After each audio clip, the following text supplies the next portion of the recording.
നമസ്കാരം. പത്തനംതിട്ടയിലെ നഴ്സിംഗ് വിദ്യാർത്ഥിനി അമ്മു സജീവൻ ആത്മഹത്യ ചെയ്ത സംഭവത്തിൽ ദുരൂഹത ആരോപിച്ചു കുടുംബം. സഹപാഠികളുമായുള്ള പ്രശ്നങ്ങളാണ് ആത്മഹത്യയ്ക്ക് കാരണമെന്ന് കുടുംബം ആരോപിക്കുന്നു. വെള്ളിയാഴ്ചയാണ് പത്തനംതിട്ട ചുട്ടിപ്പാറ നഴ്സിംഗ് കോളേജിലെ വിദ്യാർത്ഥിനി അമ്മു സജീവൻ ഹോസ്റ്റൽ കെട്ടിടത്തിൽ നിന്ന് ചാടി ആത്മഹത്യ ചെയ്തത്. കുട്ടികൾ തമ്മിൽ ചില പ്രശ്നങ്ങൾ നിലനിന്നിരുന്നതായും നടപടികൾ സ്വീകരിച്ചിട്ടുണ്ടെന്നും കോളേജ് പ്രിൻസിപ്പൽ അബ്ദുൾ സലാം പറയുന്നു. പോലീസ് കോളേജിലെത്തിയ അധ്യാപകരുടെ മൊഴി രേഖപ്പെടുത്തിയിട്ടുണ്ട്. സംഭവത്തിൽ അന്വേഷണം നടത്താൻ സർവകലാശാലയ്ക്ക് ആരോഗ്യവകുപ്പ് നിർദ്ദേശവും നൽകി. ഈ വിഷയമാണ് നമ്മൾ ഇന്ന് പരിശോധിക്കുന്നത്. അമ്മുവിന്റെ മരണത്തിന് ഉത്തരവാദി ആര്? നമുക്കൊപ്പം ശ്രീ ബി ബിനു, അമ്മുവിന്റെ ബന്ധുവാണ്. അദ്ദേഹം തത്സമയം പങ്കെടുക്കുന്നു. ശ്രീ ജോർജ് ജോസഫ്, മുതിർന്ന പോലീസ് ഉദ്യോഗസ്ഥനായിരുന്നു അദ്ദേഹം. ശ്രീ അരുൺ മോഹൻ, ABVP ജില്ലാ സെക്രട്ടറി. ഡോക്ടർ LC ഉമ്മൻ, മനഃശാസ്ത്ര വിദഗ്ധ. ശ്രീ ധന്യാരാമൻ, ആക്ടിവിസ്റ്റ്. നിയാസ്, മറ്റൊരു ബന്ധു, അവിടുത്തെ ഒരു വിദ്യാർത്ഥിയുടെ ബന്ധു കൂടിയാണ് നമ്മുടെ ചർച്ചയിൽ പങ്കെടുക്കുന്നത്. ആദ്യം ശ്രീ ബിനു, എന്തൊക്കെയാണ് അമ്മുവിൻ്റെ മരണവുമായി ബന്ധപ്പെട്ട് നിങ്ങൾക്കുള്ള സംശയങ്ങൾ?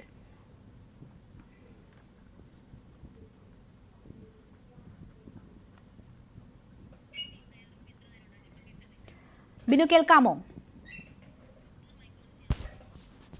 ബിനു, ഒന്ന് മ്യൂട്ട് മാറ്റിയിട്ട് സംസാരിക്കാമോ? ചെയ്തിട്ടില്ല. ഇപ്പോൾ കേൾക്കാം. പറഞ്ഞോളൂ. ഇപ്പോൾ കേൾക്കാം. ആദ്യമായി എനിക്ക് ഇതിനകത്ത് പറയാനുള്ളത് ഒരു തിരുത്ത്. അമ്മു ഹോസ്റ്റലിന്റെ മുകളിൽ നിന്ന് ചാടി ആത്മഹത്യ ചെയ്തു എന്ന് ഞങ്ങൾ വിശ്വസിക്കുന്നില്ല. അത് ഒരുപക്ഷെ പ്രിൻസിപ്പാൾ പറഞ്ഞതിന്റെ അടിസ്ഥാനത്തിൽ അങ്ങ് ചിലപ്പോൾ പറഞ്ഞായിരിക്കും. പക്ഷെ ഒരിക്കലും അമ്മു ഹോസ്റ്റലിന്റെ മുകളിൽ നിന്ന് ചാടി ആത്മഹത്യ ചെയ്തു എന്നുള്ളത് തിരുത്തണം. അമ്മുവിന്റെ മരണത്തിൽ ദുരൂഹതയുണ്ട്. അമ്മു അനുഭവിച്ച കൊടിയ പീഡനങ്ങളെ കുറിച്ച് അമ്മുവിന്റെ പിതാവ് 25/10/2024 പ്രിൻസിപ്പാളിന് വിശദമായി പരാതി നൽകിയിരുന്നു. അതിനകത്ത് കുട്ടികളുടെ പേര് അദ്ദേഹം നൽകിയിട്ടുണ്ട്. ആ പരാതി നൽകിയതിന്റെ അടിസ്ഥാനത്തിൽ പ്രിൻസിപ്പാൾ മെമ്മോ കൊടുക്കുകയും ഈ കുട്ടികൾക്ക് മെമ്മോ കൊടുക്കുകയും താക്കീത് നൽകുകയും ചെയ്തിരുന്നെന്ന് പ്രിൻസിപ്പാൾ തന്നെ ഇന്നലെ ഇവിടെ വെച്ച് ഞങ്ങളോട് സമ്മതിച്ചിട്ടുള്ളതാണ്. ആയതിനു ശേഷവും ഈ കുട്ടികളുടെ ഭാഗത്തു നിന്നും വളരെ മൃഗീയമായ പീഡനങ്ങളാണ് അമ്മുവിന് നേരിടേണ്ടി വന്നത്. ഒറ്റപ്പെടുത്തി ആക്രമിക്കുക, എന്തോ ഒരു ബുക്ക് കണ്ടില്ല എന്നുള്ള പേരിൽ മോള് കോളേജ് കഴിഞ്ഞിട്ട് വരുമ്പോൾ ഹോസ്റ്റലിന്റെ മുറിയുടെ വാതിക്കൽ കാത്തുനിന്ന് അവളുടെ മുറി ബലമായി തുറപ്പിച്ച് മുറിക്കകത്ത് കയറി പരിശോധിക്കുക, ആക്രമിക്കുക. ആയതിനു ശേഷം അതിനും പരാതി നൽകി. ഇങ്ങനെയുള്ള സാഹചര്യമാണ് ആ ഹോസ്റ്റലിൽ ഒറ്റപ്പെടുത്തി ആക്രമിക്കുന്ന ഒരു സാഹചര്യമാണ് നിലനിന്നിരുന്നത്. ഈ വീടിന്റെ എനിക്ക് അമ്മുവിന്റെ അച്ഛൻ വളരെ മാനസിക നില തെറ്റി ചികിത്സയിൽ കഴിഞ്ഞു വരികയാണ്. അദ്ദേഹത്തിന് പങ്കെടുക്കാൻ സാധിക്കുന്നില്ല. ആ കുടുംബത്തിലെ അമ്മയ്ക്ക് പങ്കെടുക്കാൻ സാധിക്കുന്നില്ല. ആങ്ങളയ്ക്ക് മാനസിക നില അത്രയ്ക്ക് തകർന്നിരിക്കുന്ന ഒരു കുടുംബം. എൻ്റെ ജ്യേഷ്ഠന്റെ മകളാണ്. അതുകൊണ്ടാണ് ഞാൻ ഇതിനെക്കുറിച്ച് പൂർണ്ണമായും 2 ദിവസമായി ഞാൻ ഇവിടെ തന്നെ ഉണ്ട്. ശരിയാണ്. ഞാൻ ആ സഹോദരനെയും മറ്റുമൊക്കെ വിളിച്ച് അന്വേഷിച്ചതാണ്. പക്ഷേ അവർക്കതിൽ സംസാരിക്കാൻ പറ്റുന്നൊരു മാനസികാവസ്ഥയല്ല ഒന്ന്. മറ്റൊന്ന്, അച്ഛന് തീരെ സുഖമില്ലാതെ ആശുപത്രിയിലാണ്. അതുകൊണ്ട് സഹോദരൻ കാര്യങ്ങൾ സംസാരിക്കാൻ ഏൽപ്പിച്ച വ്യക്തി കൂടിയാണ് ബിനു. ഇതിൽ നിങ്ങൾക്ക് ഇങ്ങനെ കുട്ടിക്ക് ചില മോശം അനുഭവങ്ങൾ അവിടെ നിന്നുണ്ടാകുന്നു, സഹപാഠികളിൽ നിന്നുണ്ടാകുന്നു. അത് നിങ്ങൾ ആദ്യം പരാതിയായിട്ട് തന്നെ അറിയിക്കുന്നു. പിന്നീട് ഒരു ഇമെയിൽ പ്രിൻസിപ്പലിന് അയക്കുന്നുണ്ട്. അങ്ങനെ 2 തലത്തിൽ നിങ്ങൾ പരാതിപ്പെട്ടിട്ടുണ്ട് ഈ വിഷയം. ഈ കോളേജ് അധികൃതർ ഇതിൽ കൃത്യമായ നടപടികൾ എടുത്തിട്ടുണ്ട് എന്നാണ് ഇപ്പോൾ പ്രതികരിക്കുന്നത്. അവരുടെ ഭാഗത്ത് എന്തെങ്കിലും വീഴ്ചയുണ്ടായിട്ടുണ്ടോ നടപടികൾ എടുക്കുന്നതിൽ? തീർച്ചയായിട്ടും ഞാൻ മനസ്സിലാക്കുന്നിടത്തോളം അപ്പോൾ മാത്രമല്ല, ആയതിനു ശേഷവും അമ്മു വീണ് കിടക്കുന്നു എന്നാണ് അവിടെ നിന്ന് പിതാവിനെ അറിയിച്ചത്. ആ വീണ് കിടക്കുന്നു, അതായത് ഇപ്പോൾ ചാടി എന്നൊക്കെ പറയുമ്പോൾ പിതാവ് എല്ലാ ദിവസവും കുഞ്ഞിനെ 4:30 ആകുമ്പോൾ, 4 മണിക്ക് ക്ലാസ് കഴിയും, 4:30 ആകുമ്പോൾ പിതാവിന്റെ മൊബൈൽ ഒന്നുകിൽ ഇങ്ങോട്ട് വിളിക്കും അല്ലെങ്കിൽ അങ്ങോട്ട് വിളിക്കും. ഈ വെള്ളിയാഴ്ച വൈകുന്നേരം 4:30 മുതൽ ആ പിതാവ് ഈ കുഞ്ഞിന്റെ ഫോണിൽ വിളിച്ചിട്ട് എടുക്കുന്നില്ല. ആയതിനു ശേഷം നിരന്തരം 4:53 മുതൽ ഹോസ്റ്റൽ വാർഡന്റെ ഫോണിൽ വിളിക്കുന്നു, എടുക്കുന്നില്ല. ഹോസ്റ്റൽ വാർഡനെ കിട്ടാഞ്ഞതിന് ശേഷം ക്ലാസ് ടീച്ചറെ വിളിക്കുമ്പോൾ അവർ 1 മണിക്കൂർ മുമ്പേ പെർമിഷൻ മേടിച്ച് പുറത്തുപോയി, അതുകൊണ്ട് അറിയില്ല എന്ന് പറയുന്നു. ഒടുവിൽ ചാർജ് മറ്റൊരാളിനെ വിളിക്കുമ്പോഴാണ് അമ്മു ഇതുപോലെ ഒന്ന് വീണു, കാലിന് ചെറിയ പരിക്ക് പറ്റി, ഇത്രയും ഒരു അവസ്ഥയിലുള്ള ഒരു കുഞ്ഞ് കാലിന് ചെറിയ പരിക്ക് പറ്റി എന്ന് പറഞ്ഞിട്ട് യാതൊരു നെഗ്ലിജൻസ് എന്ന് പറയുമ്പോൾ ഇത്രയും ഒരു വലിയ നെഗ്ലിജൻസ്. ജനറൽ ആശുപത്രി കൊണ്ടുപോയതിനു ശേഷം ഇത്രയും പരിക്കുള്ള ഒരു കുഞ്ഞിനെ ഒരു ആംബുലൻസിനകത്ത്, അതായത് വെന്റിലേറ്റർ ഫെസിലിറ്റി പോലും ഇല്ലാത്ത ഒരു ആംബുലൻസിൽ തിരുവനന്തപുരത്തേക്ക് കൊണ്ടുവരുമ്പോൾ ഈ കോളേജ് അധികൃതരുടെ ഭാഗത്തു നിന്നും ഈ ഹോസ്റ്റൽ അധികൃതരുടെ ഭാഗത്തു നിന്നും എന്തൊരു മാന്യമായ സമീപനമാണ് ഞങ്ങൾക്ക് കിട്ടിയത്. തീർച്ചയായും ബിനു, ഇതിൽ ഈ കോളേജിൽ സഹപാഠികളിൽ നിന്ന് മോശം അനുഭവം ഉണ്ടാകുന്നു, അതിന് പ്രിൻസിപ്പലിന് പരാതി കൊടുത്തിട്ടുണ്ട്. അതേ കുട്ടികൾ തന്നെ ഉള്ള ഹോസ്റ്റലിലാണോ അമ്മു തുടർന്നും ഉണ്ടായിരുന്നത്? അതേ കുട്ടികൾ അത്രയും പേർ അതേ ഹോസ്റ്റലിൽ, അതൊരു സ്വകാര്യ ഹോസ്റ്റലായിരുന്നു. എന്തെങ്കിലും ബുദ്ധിമുട്ടുണ്ടെങ്കിൽ നിങ്ങൾക്ക് അവിടുന്ന് മാറ്റാവുന്നതേ ഉണ്ടായിരുന്നുള്ളൂ. പക്ഷേ ആ കുട്ടികളുള്ള ഹോസ്റ്റലിൽ തന്നെ തുടരുകയായിരുന്നു. അല്ല, അതിനകത്ത് ഞാൻ മനസ്സിലാക്കുന്നത് വിശദമായി അത് കുഞ്ഞ് നേരത്തെ സ്കൂൾ അധികൃതർ തന്നെയാണ് ഈ ഹോസ്റ്റലിൽ ആ കോളേജിലെ കുട്ടികൾക്ക് വേണ്ടി ആ കോളേജിലെ കുട്ടികൾ മാത്രമാണ് ആ ഹോസ്റ്റലിൽ താമസിച്ചിരുന്നത്. കോളേജ് അധികൃതർ തന്നെയാണ് ഈ ഹോസ്റ്റൽ റെഡിയാക്കി കൊടുത്തിട്ടുള്ളത്. ഈ കുട്ടികൾ ഇവരെല്ലാവരും നേരത്തെ റൂംമേറ്റ്സുകളായിരുന്നു. ഇവരിൽ നിന്നുള്ള ശല്യം സഹിക്കവയ്യാതായപ്പോൾ, ഇവരിൽ നിന്നുള്ള മോശം അവസ്ഥ സഹിക്കവയ്യാതായപ്പോഴാണ് അമ്മു മറ്റൊരു കോളേജിൽ പഠിക്കുന്ന, ഞാൻ മനസ്സിലാക്കുന്ന പേര് ഉണ്ണിമായ എന്ന് പറയുന്ന കുട്ടിയുടെ റൂമിലേക്ക് മാറി. ഈ പരാതി ഇവരുടെ റൂം ഷെയറിങ് മാറ്റിയിട്ട് അമ്മു മറ്റൊരു മുറിയിലേക്ക് മാറി, മറ്റൊരു ഫ്ലോറിലേക്ക്, താഴത്തെ ഫ്ലോറിലേക്ക് മാറി. ആയതിനു ശേഷവും ബാത്റൂമിന്റെ മുമ്പിൽ വെച്ച് ആക്രമിക്കാൻ ശ്രമിക്കുക, അടിക്കുക, റൂമിൽ കയറി ആക്രമിക്കുക, ലോഗ് ബുക്ക് മാനസികമായി പീഡിപ്പിക്കുക, ഇങ്ങനെ ഒരു സാഹചര്യം എല്ലാവരും കൂട്ടം കൂടി ആക്രമിക്കുന്ന ഒരു സാഹചര്യം നിലനിൽക്കുമ്പോൾ ഇതിന് ഉത്തരവാദിത്തപ്പെട്ട അധികാരികൾ പരാതി കിട്ടിയാൽ അന്വേഷിക്കണ്ടേ, നടപടിയെടുക്കണ്ടേ? അതൊക്കെ കോളേജ് അധികൃതരുടെ, നമ്മൾ വിശ്വസിച്ച് നമ്മളുടെ ഞാനിവിടെ ഈ നിൽക്കുമ്പോൾ ഇവിടുത്തെ മാനസികാവസ്ഥ കാണുമ്പോൾ നമ്മൾ ഹോസ്റ്റലിൽ കൊണ്ട് കുട്ടികളെ വിടുന്ന, അല്ലെങ്കിൽ ദൂരദേശത്ത് പഠിക്കാൻ കുട്ടികളെ വിടുന്ന ഓരോ അച്ഛനമ്മമാരുടെയും ഏറ്റവും വലിയ വിശ്വാസവും എന്താ, ഞങ്ങളുടെ കുഞ്ഞിനെ ടീച്ചർമാരും വാർഡന്മാരും പൂർണ്ണമായി നോക്കും, സംരക്ഷിക്കുമെന്നല്ലേ? തീർച്ചയായും ആ വിശ്വാസമാണ് നഷ്ടപ്പെട്ടിരിക്കുന്നത്. വലിയ നഷ്ടം തന്നെ ആ കുടുംബത്തിന് സംഭവിച്ചിരിക്കുന്നു എന്ന കാര്യത്തിൽ സംശയമില്ല. ബിനു, ഇവിടെ ഇപ്പോൾ ഇങ്ങനെ ഒരു സംഭവം ഉണ്ടാകുന്നു, പല കാര്യങ്ങൾ നമ്മൾ പലതവണ, അല്ലെങ്കിൽ ഇത്തരം സംഭവങ്ങൾ ആവർത്തിക്കുന്നു എന്ന് തന്നെ പറയാം. അതിന് പല കാരണങ്ങൾ പറഞ്ഞു കേട്ടിട്ടുണ്ട്. ഒന്ന്, ഈ റാഗിങ് പോലെയുള്ള സംഭവങ്ങൾ, സീനിയർ ജൂനിയർ വിദ്യാർത്ഥികൾ തമ്മിലുള്ള ഇഷ്യൂ, സിദ്ധാർത്ഥിന്റെ മരണത്തിലൊക്കെ നമ്മൾ പല കാരണങ്ങൾ കാണുന്നുണ്ട്. ഇവിടെ ഇപ്പോൾ അങ്ങനെ ഈ കുട്ടികൾക്ക് വിരോധം, ഇത് പെൺകുട്ടികൾ മാത്രമുള്ള കോളേജാണ്, അവിടെ ഈ വിദ്യാർത്ഥികൾക്കിടയിൽ ഇങ്ങനെ ഒരു പ്രശ്നം ഉണ്ടാകാനും അമ്മൂനെ അവർ ടാർഗറ്റ് ചെയ്യാനും എന്തെങ്കിലും ഒരു കാരണം ഉണ്ടാകണ്ടേ? എന്താണത്?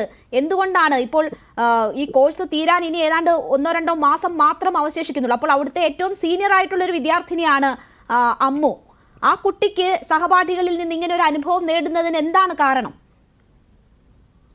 ഞാൻ ഇവിടെ ആധികാരികമായിട്ട് പറയണമെങ്കിൽ പരാതി കൊടുത്തിട്ടുള്ള അച്ഛൻ ഇപ്പോൾ മാനസികാസ്വാസ്ഥ്യം ബാധിച്ച് ചികിത്സയിലാണ്. ഈ ഒരു സംഭവത്തോടു കൂടി ആധികാരികമായിട്ട് പറയണമെങ്കിൽ അച്ഛനും അമ്മയ്ക്കും, ഞാൻ ഇവിടെ വന്ന് കഴിഞ്ഞ ഈ വെള്ളിയാഴ്ച ഈ സംഭവം പറഞ്ഞ് ഞാൻ ഇവിടെ എത്തിയതിനു ശേഷം ഞാൻ മനസ്സിലാക്കുന്ന ഒരു കാര്യം, ഈ ആലപ്പുഴ മെഡിക്കൽ കോളേജിൽ, ആലപ്പുഴയിൽ ഇവർക്ക് ഒരു കമ്മ്യൂണിറ്റി ട്രെയിനിങ്ങിന്റെ ഭാഗമായിട്ട് ഇവരെ കൊണ്ടുപോയിരുന്നു. അവിടെ വെച്ച് അവിടെ കോർഡിനേറ്റർ സെക്കൻഡ് ഷോയ്ക്ക് എല്ലാ കുട്ടികളെയും സെക്കൻഡ് ഷോയ്ക്ക് പോകാൻ നിർബന്ധിച്ചപ്പോൾ അമ്മു സെക്കൻഡ് ഷോയ്ക്ക് വരുത്തില്ല. അച്ഛനോട് പറഞ്ഞിട്ട് അച്ഛന്റെ അനുമതി ഉണ്ടെങ്കിലേ വരുത്തുള്ളൂ എന്ന് പറയുന്ന ഒരു കാരണമുണ്ടായി. അത് അമ്മു പ്രൊഫസർ എടുക്കാൻ പരാതിപ്പെടുകയും ചെയ്തു. അങ്ങനെ പോകാതിരുന്നതും പരാതിപ്പെട്ടതും ഇവർക്കൊരു വിരോധ കാരണമായിട്ടുണ്ട്. ആയതിനു ശേഷം ഈ അമ്മുവിനെ ഒരു ടൂർ കോർഡിനേറ്റർ ആക്കി. അപ്പോൾ ടൂർ കോർഡിനേറ്റർ ആക്കുമ്പോൾ അമ്മുവിന്റെ അടുത്ത് ഈ കുട്ടികൾ പറഞ്ഞു, നീ ടൂർ കോർഡിനേറ്റർ ആകാൻ പാടില്ല, നീ ടൂർ കോർഡിനേറ്റർ ആകാൻ ഞങ്ങൾ സഹകരിക്കത്തില്ല.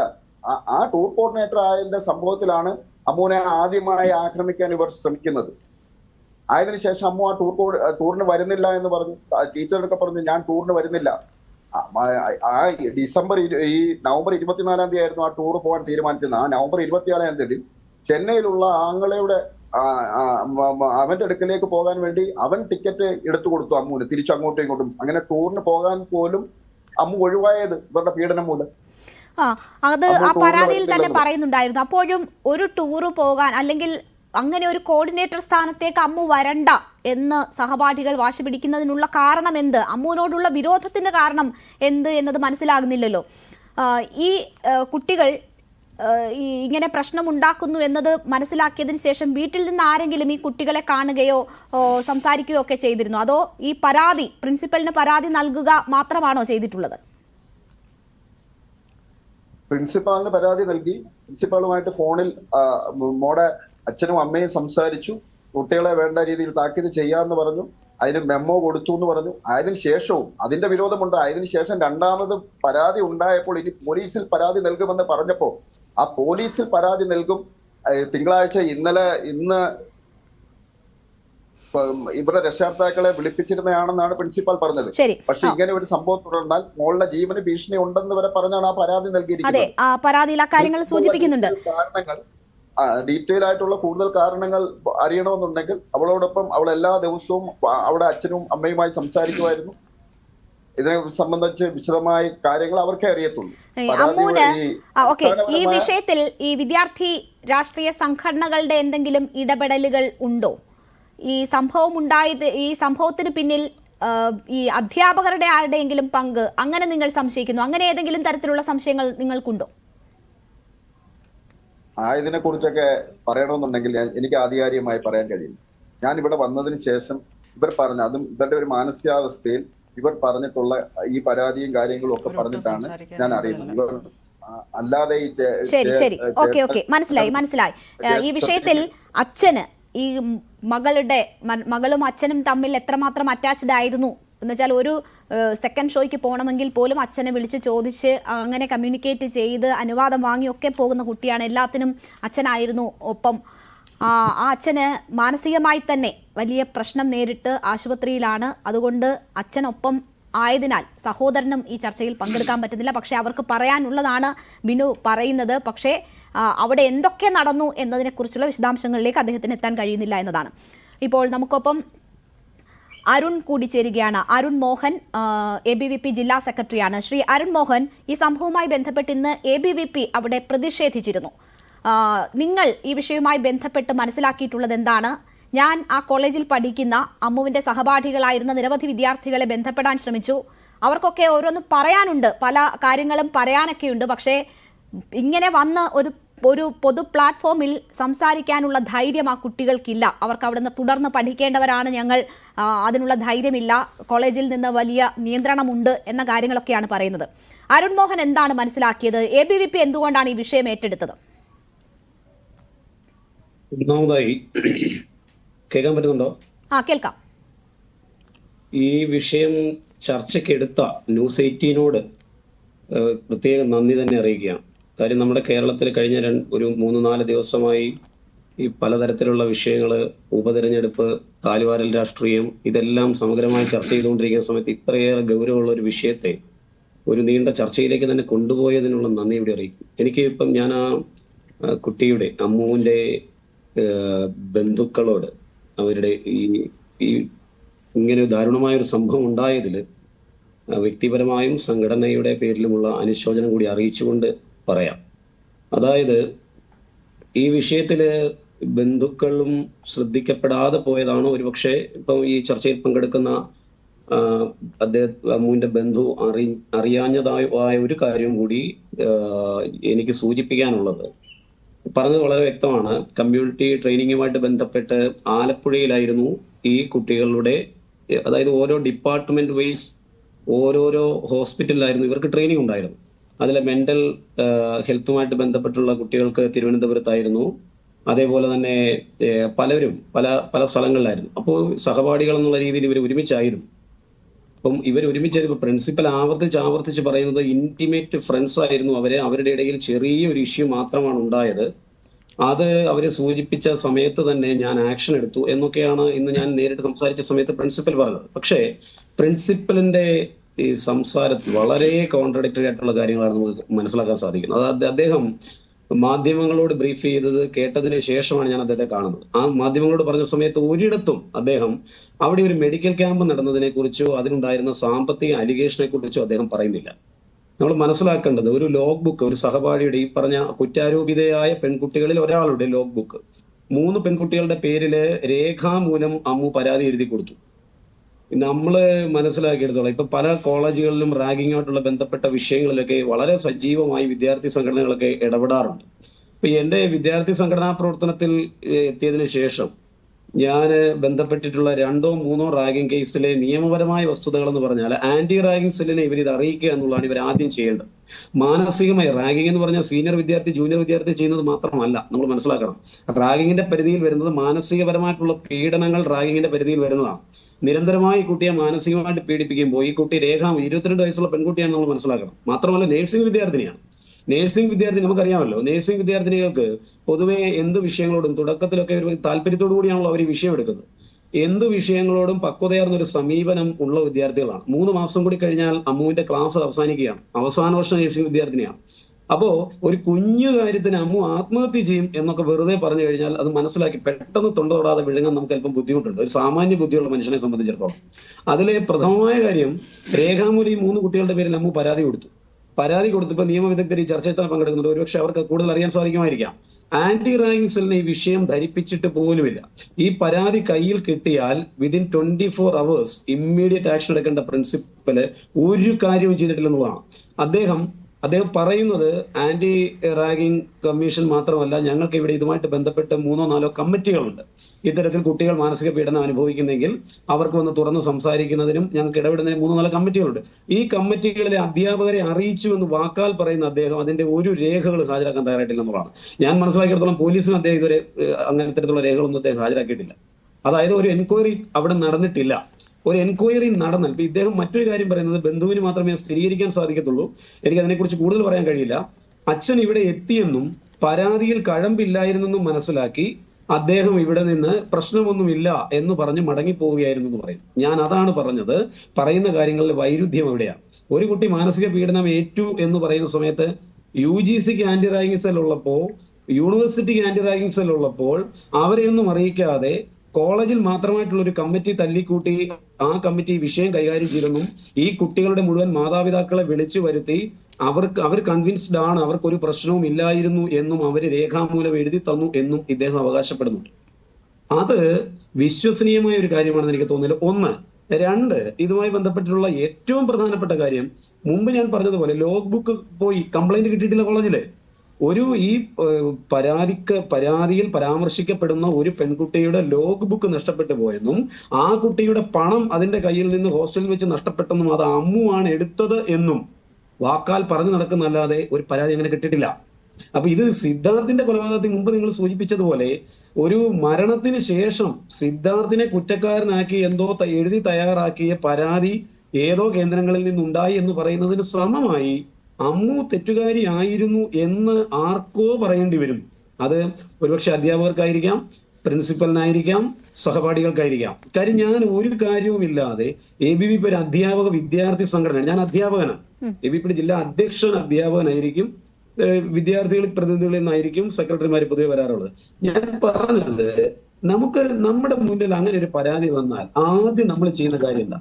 പ്രഥമമായി നമ്മൾ ചെയ്യുന്നത് ഈ വിദ്യാർത്ഥികളെ വിളിച്ച് രേഖാമൂലം ഇത് എഴുതി വാങ്ങി ഈ തർക്കത്തിൽപ്പെട്ട കുട്ടികളോടും രക്ഷിതാക്കളോടും പരാതിക്കാരോടും ഒക്കെ ഇന്ന് ഹാജരാകണം എന്ന് ആവശ്യപ്പെട്ടിരുന്നു എന്നതാണ് പ്രിൻസിപ്പൽ പറയുന്നത്. അതാണ് ഞാൻ പറഞ്ഞു വന്ന അതാണ്. ഈ പ്രിൻസിപ്പൽ പല സമയത്ത് പല കാര്യമാണ് അദ്ദേഹം പറയുന്നത്. വെള്ളിയാഴ്ച ഹാജരാകണമെന്ന് പറഞ്ഞു, പിന്നൊന്ന് പറഞ്ഞു 11-ാം തീയതി വെള്ളിയാഴ്ച ഹാജരാകണമെന്ന് പറഞ്ഞു. ഇപ്പം ഈ അച്ഛൻ മാനസികമായി ബുദ്ധിമുട്ടായിരിക്കുന്നു എന്ന് പറയുന്നു. ഒരുപക്ഷെ അച്ഛന് കൃത്യമായി പറയാൻ സാധിക്കും, അച്ഛനുമായി ബന്ധപ്പെടാൻ സാധിക്കുന്ന സമയത്ത് അടിയന്തരമായി ഒരു ഉത്തരവാദിത്തപ്പെട്ട മാധ്യമം എന്ന രീതിയിൽ ന്യൂസ് 18 ഈ ഉത്തരവാദിത്തം ഏറ്റെടുക്കണം. അച്ഛൻ അവിടെ വന്നെന്നും പരാതി ഇല്ലെന്നും അല്ലെങ്കിൽ കുട്ടി കൊടുത്ത പരാതിയിൽ കഴമ്പില്ലെന്നും പറഞ്ഞിരുന്നു എന്ന് പറയുന്ന സ്റ്റേറ്റ്മെന്റ് പോലീസ് വളരെ ഗൗരവമായിട്ട് എടുക്കണം. 1. 2, ഈ ലോഗ് ബുക്കിന്റെ കാര്യവും സാമ്പത്തികമായി ഈ കുട്ടി എന്തോ തട്ടിപ്പ് നടത്തി എന്നുള്ളതിന്റെ പേരിലുള്ളൊരു ആരോപണം, രേഖാമൂലം അല്ലാത്ത ആരോപണം ഏറിൽ നിൽക്കുന്നു എന്നും പ്രിൻസിപ്പൽ പറഞ്ഞു. അപ്പൊ ഇത് ഈ പ്രിൻസിപ്പലിനെ അറിവ് എവിടെ നിന്നാണ് കിട്ടിയത്? രേഖാമൂലം അല്ലെങ്കിൽ ഈ പ്രിൻസിപ്പലിനെ അറിവ് എവിടെ നിന്നാണ് കിട്ടിയത്? ഈ 3 ഏറ്റവും പ്രധാനപ്പെട്ട കാര്യം ഞാൻ പറഞ്ഞു. അതിന്റെ തൊട്ടടുത്ത് അമൃത സ്കൂളുണ്ട്. ഈ അമൃത സ്കൂളിൽ വെച്ചിട്ടാണ് അവരുടെ മെഡിക്കൽ ക്യാമ്പ് നടക്കുന്നത്. ഒരു കുട്ടിയുടെ പക്കൽ നിന്ന് 2000 രൂപ വീതം കളക്ട് ചെയ്ത് ഞാൻ മനസ്സിലാക്കിയെടുത്ത കോളേജിൽ 1400ഓളം വിദ്യാർത്ഥിനികൾ പഠിക്കുന്നതാണ്. ഓരോ കുട്ടിയിൽ നിന്നും 2000 രൂപ വീതം ശേഖരിച്ച് വീൽ ചെയർ, അതേപോലെ ഓക്സിജൻ കോൺസെൻട്രേറ്റർ, ഇങ്ങനെയുള്ള ഉപകരണങ്ങൾ വിതരണം ചെയ്യുന്ന ഒരു വലിയ പരിപാടി, ഒരു സേവാ പരിപാടി, ഒരു ക്യാമ്പ് അവിടെ വെച്ച് നടന്നിരുന്നു. ഈ ക്യാമ്പിന്റെ കോർഡിനേറ്ററായി പ്രവർത്തിച്ചതും ഈ പറയപ്പെടുന്ന വിദ്യാർത്ഥിനികളായിരുന്നു. ഞാൻ ഈ മുമ്പ് പറഞ്ഞ വിദ്യാർത്ഥിനികളായിരുന്നു. വളരെ വലിയ സാമ്പത്തിക ക്രമക്കേട് അവിടെ നടന്നിരുന്നു എന്നുള്ളത് ഇന്ന് ഞാൻ സംസാരിച്ച സമയത്ത് ഞാൻ ആധികാരികമായി തന്നെ പറയട്ടെ, പ്രിൻസിപ്പൽ സ്ഥിരീകരിച്ചു. ഞാൻ ചോദിച്ചു, സാർ ഇത് റിപ്പോർട്ട് ചെയ്തില്ലേ അങ്ങനെയാണെങ്കിൽ? അപ്പൊ പറഞ്ഞത് ഇതിന്റെ കണക്ക് തന്ന സമയത്ത് അതായത് വന്ന പണവും ചെലവാക്കിയ പണവും തുല്യമെന്ന് എഴുതിയാണ് കണക്ക് നൽകിയത്. ഞാൻ പക്ഷെ ബാലൻസ് ഉണ്ടെന്ന് ഞാൻ അറിഞ്ഞു എന്ന് സാർ പറയും. അപ്പൊ ഈ ബാലൻസ് ഉണ്ടെന്ന് അറിഞ്ഞെങ്കിൽ ബാലൻസ് ആരുടെ കയ്യിലാണ്? ഈ പണം ആരുടെ കയ്യിലാണ്? അത് കുട്ടികളുടെ കയ്യിലാണ്. ഞാൻ ചോദിച്ചു, കുട്ടികളുടെ കയ്യിലാണ്, ഇത് മോണിറ്റർ ചെയ്യാൻ ഒരു സിസ്റ്റം അവിടെ ഇല്ലേ? അധ്യാപകരില്ലേ? അതുകൊണ്ട് ആ ടീച്ചറിനോട് വിശദീകരണം ചോദിച്ചിട്ടുണ്ട്. എപ്പോഴാണ് വിശദീകരണം ചോദിക്കേണ്ടത്? അപ്പൊ ഇങ്ങനെ ഒരു പ്രധാനപ്പെട്ട അലിഗേഷൻ കോളേജിൽ നടക്കുന്നത് അമ്മുവിന് അറിയാമായിരുന്നു. ഞാൻ സംശയിക്കുന്നു ഒരുപക്ഷെ അമ്മുവിന്റെ മരണത്തിലേക്ക് കലാശിച്ചത്, അല്പം മുമ്പ് അവതാരക ബന്ധുവിനോട് ചോദിച്ചതിൽ ഏറ്റവും ഒരുപക്ഷെ ഈ അമ്മുവിനെ പോലെ പെൺകുട്ടി ആത്മഹത്യ ചെയ്യാൻ ഇടയായ സാഹചര്യം ആത്മഹത്യയാണെന്ന് മാത്രം വിശ്വസിക്കുന്നില്ല എന്ന് ബന്ധുക്കൾ പറയുന്നു. എന്താണെങ്കിലും അമ്മുവിന്റെ മരണത്തിൽ ഏറ്റവും ദുരൂഹമായ വസ്തുത ഈ സാമ്പത്തിക അലിഗേഷനെ സംബന്ധിച്ച അറിവ് അമ്മുവിനുണ്ടായിരുന്നു എന്നുള്ളതാണ് ഞാൻ മനസ്സിലാക്കിയത്.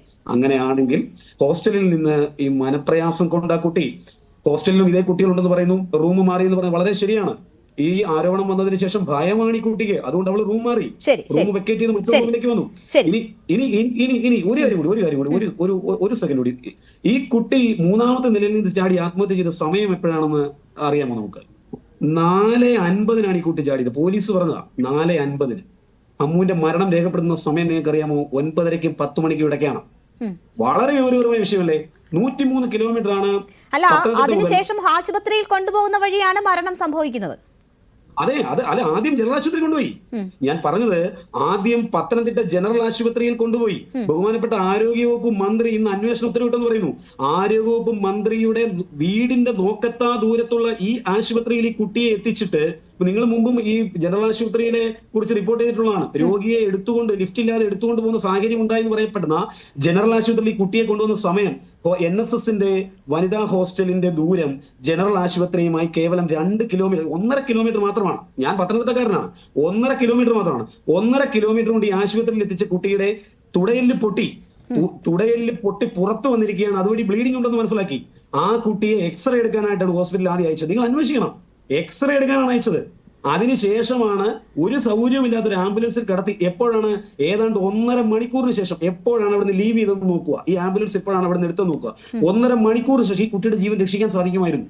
അപ്പോൾ ഇതിന് ഉത്തരവാദി കേവലം പ്രിൻസിപ്പലോ അല്ലെങ്കിൽ നമ്മൾ അങ്ങനെ ആരോപിക്കുന്ന ഇവരിൽ മാത്രം ഒതുങ്ങി നിൽക്കുന്നതല്ല എന്നുള്ളതാണ് ഇവിടുത്തെ ഗൗരവമായ വസ്തുത.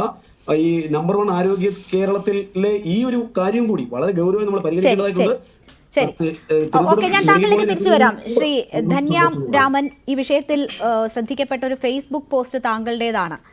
അവിടുത്തെ കോളേജുകളിൽ ഉണ്ടാകുന്ന അധികൃതരുടെ വീഴ്ചകൾ സംബന്ധിച്ചൊക്കെ താങ്കൾ അവിടെ ചൂണ്ടിക്കാട്ടുന്നു. ഒരു പിന്നാക്ക വിഭാഗത്തിൽപ്പെട്ട പെൺകുട്ടിക്കാണ് ഈ ഒരു ദുരനുഭവം ഉണ്ടായത്. താങ്കൾ സംശയിക്കുന്നത് എന്തൊക്കെയാണ്?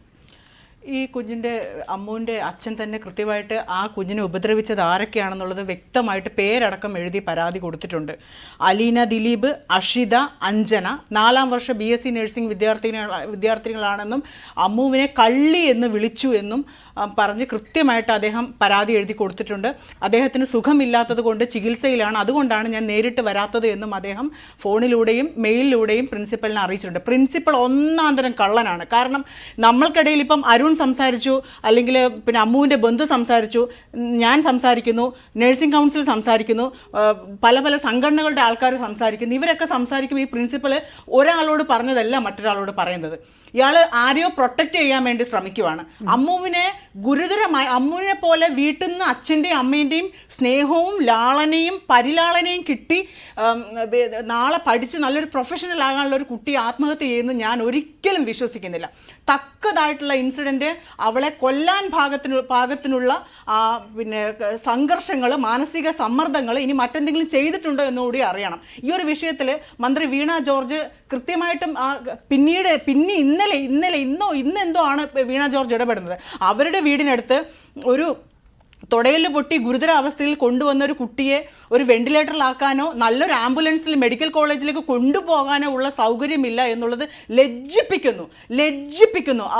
ആരോഗ്യവകുപ്പ് മന്ത്രിയാണ്. ഈ ഒരു കാര്യത്തിൽ നിങ്ങൾ ലജ്ജിക്കണം മന്ത്രി എന്ന് തന്നെ പറയും. കാരണം നഴ്സിംഗ് കൗൺസിൽ പോലെയുള്ള സംഘടനകൾ, സർക്കാരിന് കീഴിലുള്ള സംഘടനകൾ ഓരോ നഴ്സിംഗ് സ്ഥാപനങ്ങളിലും പോയിട്ട് കുട്ടികൾക്ക് ബുദ്ധിമുട്ടുണ്ടോ, അവിടെ പഠന സൗകര്യമുണ്ടോ, ലാബുണ്ടോ, ഇവർക്ക് പ്രാക്ടിക്കൽ എക്സ്പീരിയൻസിന് സൗകര്യമുണ്ടോ, ഇതെല്ലാം അന്വേഷിക്കുന്നതായിരുന്നു നഴ്സിംഗ് കൗൺസിൽ പോലെയുള്ള സംഘടനകൾ.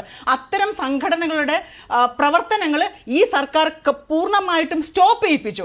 അത് ഈ നഴ്സിംഗ് ഇൻസ്റ്റിറ്റ്യൂഷൻസിന്റെ ആൾക്കാരുടെ ആ പൈസയുടെ ബലത്തിലും ഇവർ കാണിക്കുന്ന തോന്നിയവാസങ്ങൾ നഴ്സിംഗ് കൗൺസിൽ കണ്ടുപിടിക്കുന്നത് കൊണ്ടും ഇത്തരത്തിലുള്ള ഈ നഴ്സിംഗ് ഇൻസ്റ്റിറ്റ്യൂഷൻസിന്റെ ഗ്രൂപ്പ് ഉടമകൾ സമ്മർദ്ദം, അവർ രാഷ്ട്രീയ സമ്മർദ്ദം കൊടുത്തുകൊണ്ടാണ് ഈ നഴ്സിംഗ് കൗൺസിലിന്റെയൊക്കെ പ്രവർത്തനം അവസാനിപ്പിച്ചത്. അപ്പോൾ ഇതിനകത്തൊക്കെ എന്ത് നടക്കുന്നു എന്നുള്ളത് പുറത്തേക്ക് പോലും അറിയാൻ പാടില്ല. ഇനി ആന്റി റാഗിംഗ് സെല്ലല്ല, പോലീസല്ല, പ്രിൻസിപ്പൽ അല്ല, ഇനി ആരുണ്ടായിട്ട് എന്ത് കാര്യം? അമ്മുവിന്റെ ജീവൻ നഷ്ടപ്പെട്ടു, അമ്മുവിന്റെ കുടുംബത്തിന് മാത്രമാണ്. സിദ്ധാർത്ഥ മരിച്ചിട്ട് കൊന്നിട്ട് കുറച്ച് നാളുകളെ ആയിട്ടുള്ളൂ. അപ്പോഴും നമ്മൾ പറഞ്ഞു ഇനി ഒരു ഒരെണ്ണം സംഭവിക്കാതിരിക്കട്ടെ പറഞ്ഞ് നമ്മൾ ഉറങ്ങി എണീച്ചില്ല. അതിനു മുമ്പേ അമ്മുവിന്റെ മൃതദേഹമാണ് നമ്മുടെ മുമ്പിൽ കിടക്കുന്നത്. അപ്പോൾ ഇത്തരത്തിലുള്ള സ്ഥാപനം സർക്കാരിന് കീഴിലുള്ള സഹകരണ സ്ഥാപനമാണെന്ന് ഓർക്കണം. ഇതിനു മുമ്പേ മറ്റൊരു SME സ്കൂളിൽ ഒരു പെൺകുട്ടിയെ റേപ്പ് ചെയ്ത കേസ് വരെ ഉണ്ടായിട്ടുണ്ട്. അപ്പോൾ എത്ര ശ്രദ്ധ ഈ സ്ഥാപനങ്ങളൊക്കെ ഈ കുഞ്ഞുങ്ങൾക്കും അല്ലെങ്കിൽ പഠിക്കാൻ വരുന്നവർക്കും അല്ലെങ്കിൽ ഇപ്പോഴത്തെ കുട്ടികളിൽ പലതരത്തിലുള്ള കുറ്റകൃത്യ വാസനകളുണ്ട്. അതാണ് ഈ അലീന ദിലീപിന്റെ ഒക്കെ പേരിൽ അവിടെ ആ കുറ്റകൃത്യത്തിൽ അവർ പങ്കാളികളാണ്. ഈ കൃത്യമായിട്ട് പോലീസ് കേസ് അന്വേഷിച്ച് ഇവരെ അറസ്റ്റ് ചെയ്യണം. ഈ 3 പെൺകുട്ടികളെ ഉടനെ അറസ്റ്റ് ചെയ്ത് ജയിലിൽ ഇടണം. ഇതൊരു മാതൃകയാക്കണം. ഇനി ഒരു ക്യാമ്പസിൽ ഒരു ഇൻസ്റ്റിറ്റ്യൂഷനിൽ ഒരു കുട്ടി കൊല ചെയ്യപ്പെടാതിരിക്കട്ടെ, ഉടനെ തന്നെ ഇവരെ 3 പേരെ അറസ്റ്റ് ചെയ്ത് ജയിലിലിടുകയാണ് വേണ്ടത്. തീർച്ചയായും ഇത്തരം സംഭവങ്ങളിൽ ഈ വിഷയത്തിൽ ഈ കുടുംബത്തിൽ നിന്ന് കൃത്യമായ ഇടപെടലുകൾ ഉണ്ടാകുന്നു. മകൾക്ക് പ്രശ്നമുണ്ട് എന്ന് മനസ്സിലാക്കുമ്പോൾ അത് അധികൃതരെ അറിയിക്കുന്നു, രേഖാമൂലം പരാതി നൽകുന്നു. ആ ഇടപെടലും ജാഗ്രതയും കുടുംബത്തിന്റെ ഭാഗത്തു നിന്നും ഉണ്ടായിട്ടും ആ കുട്ടിയുടെ ജീവൻ രക്ഷിക്കാൻ കഴിഞ്ഞില്ല എന്നതാണ് ഏറ്റവും നിരാശാജനകമായ കാര്യം, ഏറ്റവും ദുഃഖകരമായ കാര്യം. ശ്രീ ജോർജ് ജോസഫ്, ഇവിടെ ഏതൊക്കെ തലങ്ങളിൽ വീഴ്ച സംഭവിച്ചിട്ടുണ്ട് എന്നാണ് താങ്കൾ മനസ്സിലാക്കുന്നത്? ആ കുട്ടിയുടെ പിതാവ് രേഖാമൂലം പരാതി നൽകി ഇത്ര ദിവസമായിട്ടും ആ കുട്ടി നിരന്തരം ഈ രീതിയിലുള്ള പീഡനം സഹപാഠികളിൽ നിന്ന് ഏറ്റിട്ടും ആ മരണം എങ്ങനെ സംഭവിച്ചു എന്നതിൽ കൃത്യത വരേണ്ടതുണ്ട്. വലിയ വീഴ്ച പല ഭാഗങ്ങളിൽ നിന്ന് സംഭവിച്ചു എന്ന് തന്നെയല്ലേ മനസ്സിലാക്കേണ്ടത്?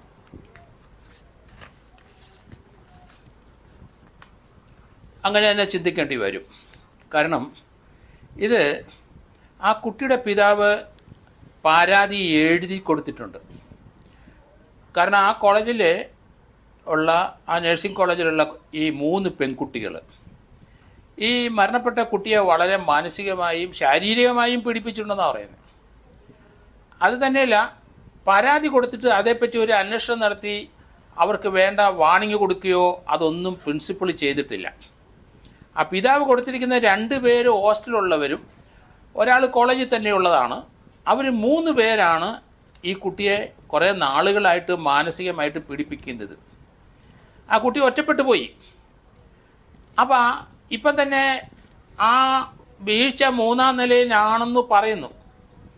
പക്ഷേ അത് കോളേജുകാർ പറഞ്ഞ് ആരാണ് കണ്ടതെന്ന് നമുക്കറിയില്ല.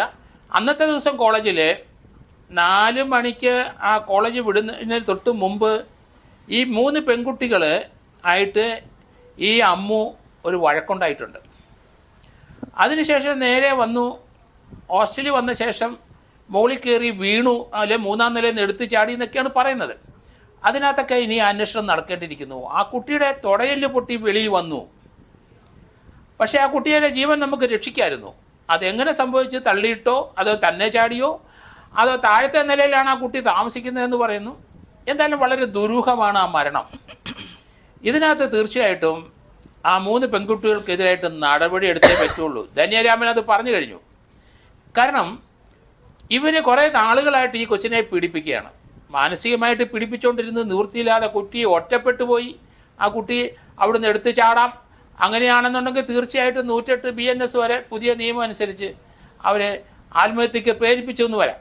കാരണം ആ ഒരു സാഹചര്യത്തിൽ കൊണ്ടുപോയി. നമുക്കറിയാം ADM-ന്റെ കേസിനകത്ത് ആ ദിവ്യയെ അറസ്റ്റ് ചെയ്ത് പോലീസ് അതേ ഒരു സാഹചര്യം തന്നെ ആത്മഹത്യയാണ്. ആത്മഹത്യാ പ്രേരണ എന്ന് പോലും അല്ല പറയുന്നത്, അതിനപ്പുറം സംശയിക്കുന്നുണ്ട്. അല്ല, തീർച്ചയായിട്ടും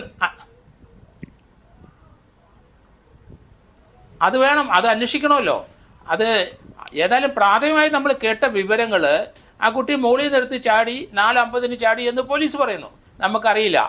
പക്ഷേ ആ കുട്ടി ചാടിയതാണോ അതോ ആ കുട്ടിയെ ആരെങ്കിലും പീഡിപ്പിച്ചതാണ്, കാലിന് മാത്രം പരിക്കേറ്റെന്നാണ് ആദ്യമായിട്ട് വരുന്ന വാർത്തകൾ.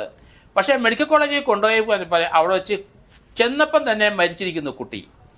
അപ്പം മുകളിൽ നിന്ന് ചാടുവോ അല്ലെങ്കിൽ കാലിന് മാത്രം എങ്ങനെ ഒരു അപകടം വന്നു, അത് ലാൻഡ് ചെയ്ത് എങ്ങനെയാണ്, ഇതൊക്കെ പറ്റി പോലീസ് വളരെ കൃത്യമായിട്ട് ഇനി അന്വേഷിക്കേണ്ടിയിരിക്കുന്നു. കാരണം എന്ത് പറ്റി ഈ കുട്ടിക്ക്? കാരണം കുറേ ദിവസങ്ങളായി കുറേ മാസങ്ങളായി കുട്ടി മാനസിക പീഡനം അനുഭവിക്കുകയാണ്. അതിനിടെ ആ 3 കുട്ടികൾ അത്ര സാധാരണക്കാരെ പോലെ ഉള്ള ഒരു പഠിക്കുന്ന കുട്ടികളല്ല. ആ ക്ലാസ്സിൽ വെച്ചിട്ട് ഇവരെ ഈ ആത്മഹത്യ ചെയ്തു എന്ന് പറയുന്ന ദിവസം 3 പേരുമായിട്ട് വഴക്കുണ്ടായി, 3 പേര് ആ കുട്ടിയെ പീഡിപ്പിക്കുകയും ചെയ്തിട്ടുണ്ട്.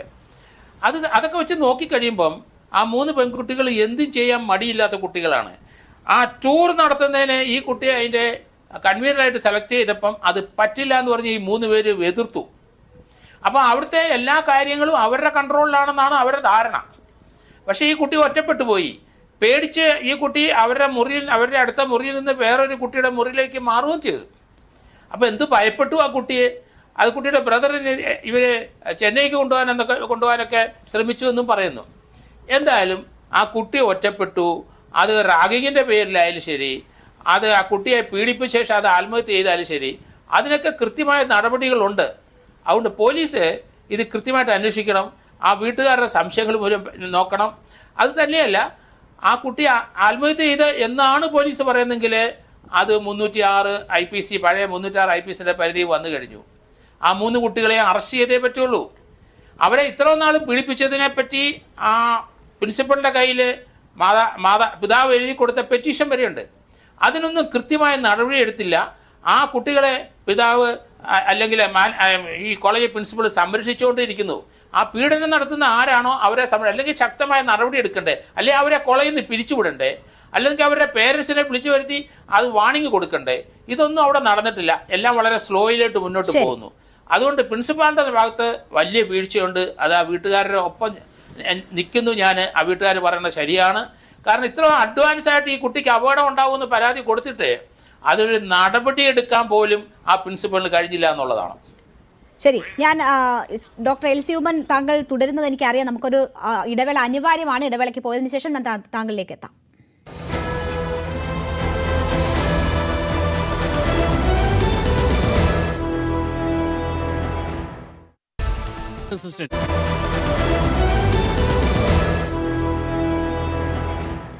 വീണ്ടും ചർച്ചയിലേക്ക്. ഡോക്ടർ എൽസി ഉമ്മൻ, സഹപാഠികളായ വിദ്യാർത്ഥിനികളുടെ പീഡനം സഹിക്കവയ്യാതെ ഒന്നുകിൽ ആ കുട്ടി ആത്മഹത്യ ചെയ്യേണ്ടി വന്നു, അല്ലെങ്കിൽ കുടുംബം ആരോപിക്കുന്നത് പോലെ അതിനപ്പുറം എന്തോ അവിടെ സംഭവിച്ചിരിക്കുന്നു. പെൺകുട്ടികൾ മാത്രമുള്ള ഒരു ഹോസ്റ്റലാണ്. നമുക്കറിയാം, നമ്മുടെ പേരൻസൊക്കെ അങ്ങനെയൊക്കെ ഉള്ള ഇടം വളരെ സുരക്ഷിതം എന്ന് കരുതുന്ന ഇടമാണ്. കുട്ടികൾ സ്കൂളിൽ പോയാൽ നമ്മൾ അവിടം സുരക്ഷിതം എന്ന് കരുതും, അങ്ങനെ വിശ്വസിക്കും. അവിടെയാണ് സഹപാഠികളിൽ നിന്ന് ഈ പീഡനമേറ്റ് കുട്ടിക്ക് മരണം സംഭവിക്കുന്ന ഒരു സാഹചര്യം. എന്താണ് ഇങ്ങനെ സംഭവിക്കുന്നത്? സിദ്ധാർത്ഥിന്റെ മരണത്തിലും നമ്മൾ അത് കണ്ടു. നമുക്കൊപ്പമുള്ള ഒരു കുട്ടി മരണത്തിന്റെ വക്കിലെത്തിയിട്ട് പോലും അലിവ് തോന്നാത്ത സഹപാഠികൾ. ആ സാഹചര്യത്തെ എങ്ങനെ കാണണം? ഒരു ഹോസ്റ്റലാവുമ്പോൾ അല്ലെങ്കിൽ ഒരു കോളേജ് എന്ന് പറയുന്നത് പലതരത്തിലുള്ള സ്വഭാവ സവിശേഷതകളുള്ള കുട്ടികൾ പഠിക്കുന്ന ഒരു സ്ഥലമാണ്. അപ്പം ഇത്തരം സാഹചര്യത്തിൽ പല രീതിയിൽ വളർത്തിക്കൊണ്ടുവരുന്ന പല പേരന്റിങ്ങിൽ നിന്നും വന്നിട്ടുള്ള കുട്ടികൾ വരുന്ന അല്ലെങ്കിൽ പഠിക്കുന്ന ഒരു സ്ഥാപനമാണ് ഏത് കോളേജാണെന്നുണ്ടെങ്കിലും. അപ്പോൾ നമ്മൾക്ക് നമ്മുടെ സ്വന്തം വീട്ടിൽ കിട്ടിയ സാഹചര്യങ്ങൾ ഒരിക്കലും മറ്റൊരു സ്ഥലത്ത് കിട്ടത്തില്ല. രണ്ടാമത്തെ ഒരു കാര്യം എന്ന് പറയുന്നത്, ഈ പല കുട്ടികളെന്ന് പറയുമ്പോൾ അതിനകത്ത് എന്തെങ്കിലും തരത്തിലുള്ള വ്യക്തിത്വ വൈകല്യങ്ങളുള്ള കുട്ടികൾ നമ്മുടെ കുട്ടികളുടെ ഒപ്പം പഠിക്കുന്നവരുണ്ടാകാം. അതിനുള്ള സാധ്യത ഏറെയാണ്, പ്രത്യേകിച്ച് ഇന്നത്തെ കാലഘട്ടത്തിൽ. അതിനകത്ത് സാമൂഹ്യ വിരുദ്ധ വ്യക്തിത്വ വൈകല്യങ്ങളുള്ളവരോ അല്ലെങ്കിൽ പക സൂക്ഷിക്കുന്നവരോ അല്ലെങ്കിൽ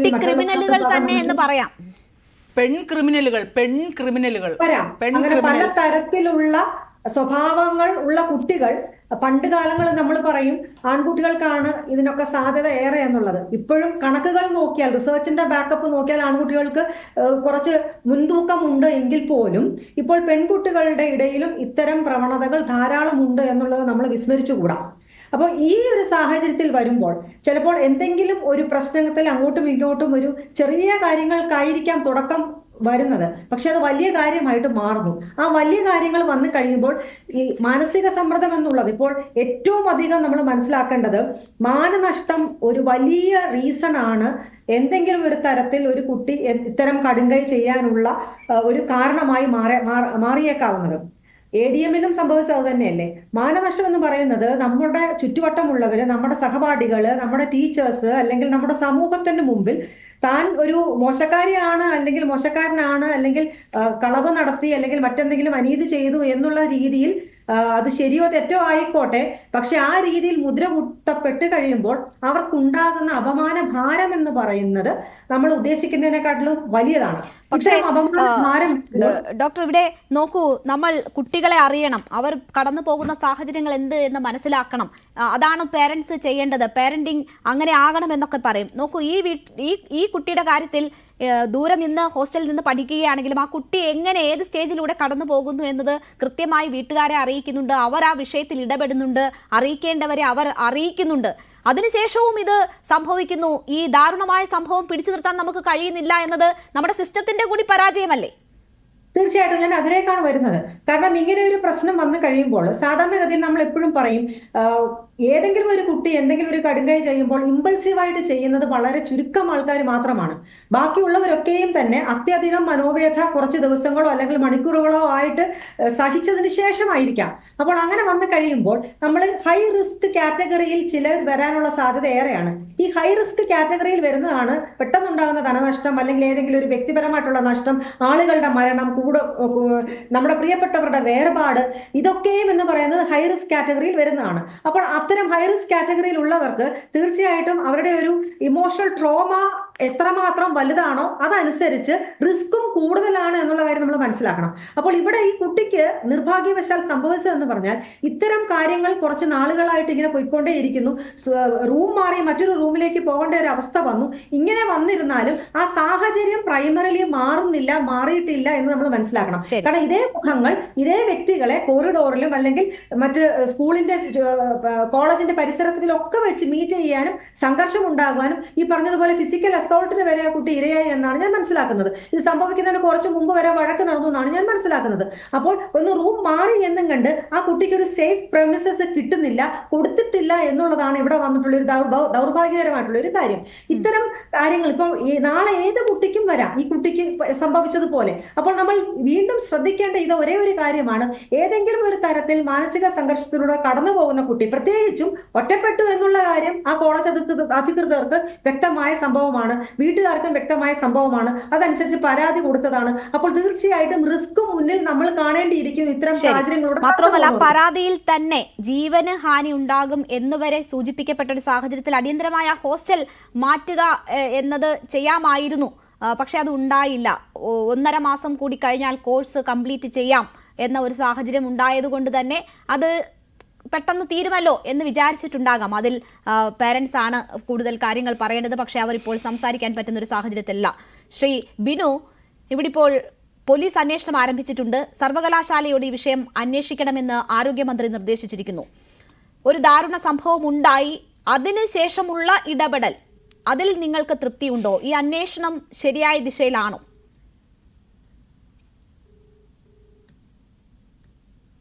മ്യൂട്ട് മാറ്റിയതിനു ശേഷം സംസാരിക്കാമോ?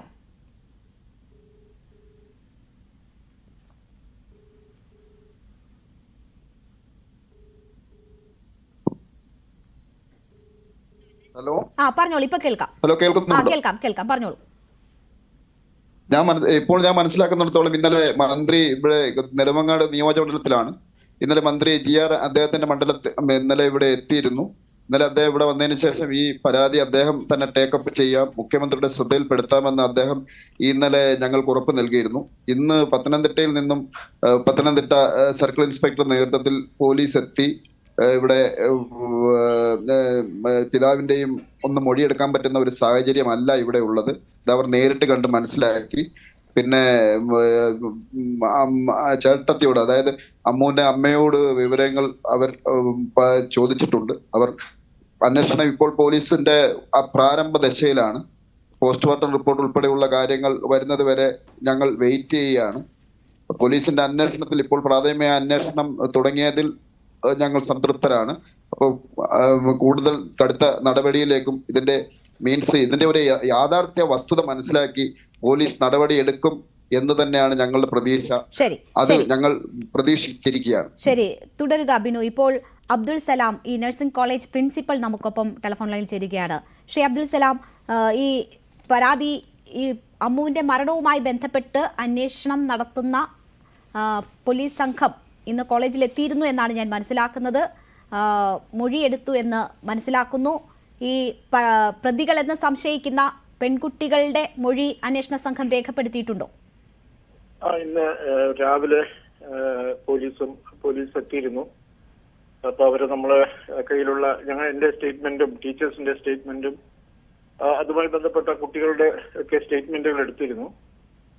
അപ്പം അതുപോലെ തന്നെ നമ്മൾ ഉള്ള ഡോക്യുമെന്റ്സും ഒക്കെ നമ്മളൊരു എൻക്വയറി കമ്മിറ്റി, ഇന്റേണൽ കംപ്ലയിൻസ് കമ്മിറ്റിയുമായിട്ട് ബന്ധപ്പെട്ട് ഈ അച്ഛന്റെ ഈ പരാതി കിട്ടിയത് ഒരു 27 സൺഡേയിലാണ്, മെയിലായിട്ട്, കോളേജ് മെയിലിലേക്ക്. തൊട്ടടുത്ത ദിവസം നമ്മൾ ഇന്റേണൽ കംപ്ലയിൻസ് കമ്മിറ്റിയുടെ ഭാഗമായിട്ടൊരു എൻക്വയറി നടത്തിയിരുന്നു. അത് പ്രകാരം ഒരു എൻക്വയറി കമ്മിറ്റി കോൺസ്റ്റിറ്റ്യൂട്ട് ചെയ്തു. ആ എൻക്വയറി കമ്മിറ്റി കുട്ടികൾക്ക് മെമ്മോ നൽകുകയും ബന്ധപ്പെട്ട കുട്ടികൾക്ക് മെമ്മോ നൽകുകയും അവരുടെ കാര്യങ്ങൾ ചോദിക്കുകയൊക്കെ ചെയ്തിരുന്നു. അതിന്റെ റിപ്പോർട്ടുകളും ഒക്കെ ഇന്ന് പോലീസ് അവർ ആവശ്യപ്പെട്ടത് പ്രകാരം നമ്മൾ കൈമാറുകയുണ്ടായി. പിന്നെ ഈ അതുമായി ബന്ധപ്പെട്ട, അതായത് കുട്ടികളുമായി ബന്ധപ്പെട്ട ടീച്ചേഴ്സിന്റെയും പ്രിൻസിപ്പളുടെയും അതുപോലെ ആ പ്രധാന 3 കുട്ടികളുടെയും ഒരു സ്റ്റേറ്റ്മെന്റ് ഇന്ന് എടുക്കുകയുണ്ടായി. ഈ ഒക്ടോബർ 27 ഈ പരാതി കിട്ടി. ഇത്രയധികം ദിവസമാകുമ്പോഴും ഇന്നത്തെ ദിവസമാണ് ഈ പാരന്റ്സിനെയും പരാതിക്കാരെയും ആരോപണ വിധേയരെയും ഒക്കെ വിളിച്ചു ചേർക്കാൻ തീരുമാനിച്ചിരുന്നത്, അല്ലേ? 28-ന്, ഒക്ടോബർ 27-ന് പരാതി കിട്ടി. ഒക്ടോബർ 28-ന് നമ്മൾ അതിന്റെ അകത്ത് ഒരു എൻക്വയറി കമ്മിറ്റി ചെയ്തു. എൻക്വയറി കമ്മിറ്റി കോൺസ്റ്റിറ്റ്യൂട്ട് ചെയ്തു. അത് പ്രകാരം ആ എൻക്വയറി കമ്മിറ്റി ഈ ബന്ധപ്പെട്ട കുട്ടികൾ, അമ്മു സജി ഉൾപ്പെടെയുള്ള കുട്ടികളുമായിട്ട് സംസാരിച്ചു. അവരുടെ ഒരു റിപ്പോർട്ട് മേടിച്ചു. അപ്പൊ അവർക്ക് പ്രശ്നങ്ങളില്ല. ഇവര് ഈ അടുത്ത മാസം കോഴ്സ് കഴിയേണ്ട കുട്ടികളായിരുന്നു. വീണ്ടും അച്ഛൻ പരാതി കൊടുത്തു. 8/11 വീണ്ടും അച്ഛൻ പരാതി തന്നിട്ടുണ്ട്. ഒക്ടോബർ 27-നും പരാതി തന്നു. ഈ മാസം 8-ാം തീയതിയും പരാതി തന്നു. അമ്മു മരിക്കുന്നത് ഈ മാസം 15-ാം തീയതിയാണ്. അപ്പൊ ഇത്രയും സമയം കിട്ടി. ഇത്രയും സമയം കിട്ടിയിട്ട് പോലും നിങ്ങൾക്ക് എന്ത് ചെയ്യാൻ സാധിച്ചു എന്നുള്ളത് പ്രശ്നം പരിഹരിച്ചു എന്ന് അമ്മു രേഖാമൂലം എഴുതി നൽകിയിട്ടുണ്ടോ? അമ്മുവിന്റെ ഭാഗത്തു നിന്ന് ഒരു പരാതി നമുക്ക് കിട്ടിയിട്ടില്ല. ഈ അച്ഛൻ അയച്ച പരാതി മാത്രമേ നമുക്ക് കോളേജില് നമ്മൾ കൈപ്പറ്റിയിട്ടുള്ളൂ. പരാതി ഇല്ല എന്ന് രേഖാമൂലം. അതിനുശേഷം അത് ഞാൻ പറഞ്ഞില്ല, എൻക്വയറി കമ്മിറ്റി നമ്മള് കുട്ടികൾക്ക് ഇനി ഞങ്ങൾ മുന്നോട്ട് പോകാം, ഹാർമണിയായിട്ട് മുന്നോട്ട് പോകുമെന്ന് പറഞ്ഞത് കൊണ്ട് നമ്മൾ ഒരാഴ്ചത്തേക്ക് പ്രശ്നങ്ങളൊന്നും ഇല്ലായിരുന്നു. പിന്നെ ഒരു 7-ാം തീയതി ഒരു ലോ ബുക്കുമായി ബന്ധപ്പെട്ട ഒരു ഇഷ്യൂ ഉണ്ടായി. അന്ന് നമ്മള് പെട്ടെന്ന് നമ്മൾ വീണ്ടും ഫാക്കൽറ്റി മീറ്റിംഗ് കൂടി. അങ്ങനെയാണെങ്കിൽ പേരൻസിനെ വിളിപ്പിക്കാം എന്നൊരു തീരുമാനം ഉണ്ടായി. അപ്പൊ അതില് 13-ാം തീയതി ബുധനാഴ്ച 7-ാം തീയതി ലോഗ് ബുക്കുമായി ബന്ധപ്പെട്ട് പരാതി എന്ന് പറയുന്നത് രേഖാമൂലം കിട്ടിയ പരാതിയാണോ? രേഖാമൂലം കിട്ടിയിട്ടില്ല. അപ്പൊ അത് ടീച്ചർ വഴി വെർബലി ടീച്ചറിന്റെ ക്ലാസ് ടീച്ചറുമായിട്ട് കമ്മ്യൂണിക്കേറ്റ് ചെയ്തു. ആ ടീച്ചർ എന്റെ അടുത്ത് വന്ന് പറഞ്ഞത് പ്രകാരം അങ്ങനെയാണെങ്കിൽ നമുക്ക് ഫാക്കൽറ്റിയെ വിളിക്കാം. അത് ആ പരാതി എന്തായിരുന്നു? അത് അമ്മുവിനെതിരായിരുന്നു? അല്ല, അങ്ങനെയല്ല. ഒരു കുട്ടിയുടെ ലോഗ് ബുക്ക് നഷ്ടപ്പെട്ടു. അതിനകത്തുള്ള ഒരു കുട്ടിയുടെ ലോഗ് ബുക്ക് എന്ന് പറയുന്നത് അവർക്ക് യൂണിവേഴ്സിറ്റി എക്സാമിനേഷന് സബ്മിറ്റ് ചെയ്യേണ്ട, അവർ ഇതുവരെ ചെയ്ത പ്രൊസീജിയേഴ്സിന്റെ സൈനും ഒക്കെ മേടിച്ചുകൊണ്ട് യൂണിവേഴ്സിറ്റി എക്സാമിനേഷൻ ഡേയിൽ പ്രസന്റ് ചെയ്യുന്ന ഒരു ഡോക്യുമെന്റ് ആണ് ഈ ലോഗ് ബുക്ക്. അപ്പൊ എന്തുകൊണ്ട് അവർ രേഖാമൂലം പരാതി കൊടുത്തില്ല? ഇത്രയും ശക്തമായ ഒരു ഡോക്യുമെന്റ് ആണെങ്കിൽ ഇതിനകത്ത് ലോഗ് ബുക്ക് നഷ്ടപ്പെട്ട ഇത്രയും പ്രധാനപ്പെട്ട ഡോക്യുമെന്റ് നഷ്ടപ്പെട്ടിട്ട് എന്തുകൊണ്ട് രേഖാമൂലം അദ്ദേഹം പറയട്ടെ. അത് രേഖാമൂലം പരാതി കിട്ടാതെ തന്നെ നിങ്ങൾ അതിൽ ഇടപെട്ടു, അല്ലേ? അല്ല, അത് കുട്ടികള് വന്ന് ക്ലാസ് ടീച്ചറുമായിട്ട് അത് സംസാരിച്ചു.